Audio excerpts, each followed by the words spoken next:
dal Teatro Palapartenope di Napoli alla Casa della Musica. Giovedì 12 aprile alle 20:30 c'è il concerto di Aniello Misto, il Masaniello della musica napoletana, in uno spettacolo eccezionale di luci, canzoni, sensazioni ed emozioni irripetibili. Aniello Misto, uno dei bassisti ed interpreti di qualità della nostra città, in un viaggio musicale di grande intensità che ripercorrerà canzoni classiche e moderne in una chiave rivoluzionaria ed innovativa. Il 12 aprile non mancare, alle 20:30 al Palapartenope di Napoli, alla Casa della Musica, c'è un artista ed un musicista di qualità, Aniello Misto, in concerto. Il Masaniello della musica napoletana ti trasporterà in una nuova dimensione della musica e ti trasmetterà tutta l'energia e la filosofia dei suoni, del canto, dei sentimenti positivi della napoletanità.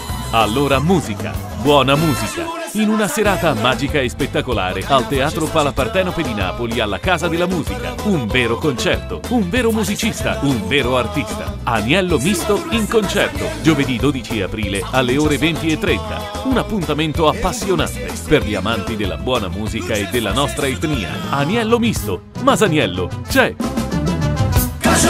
Masaniello!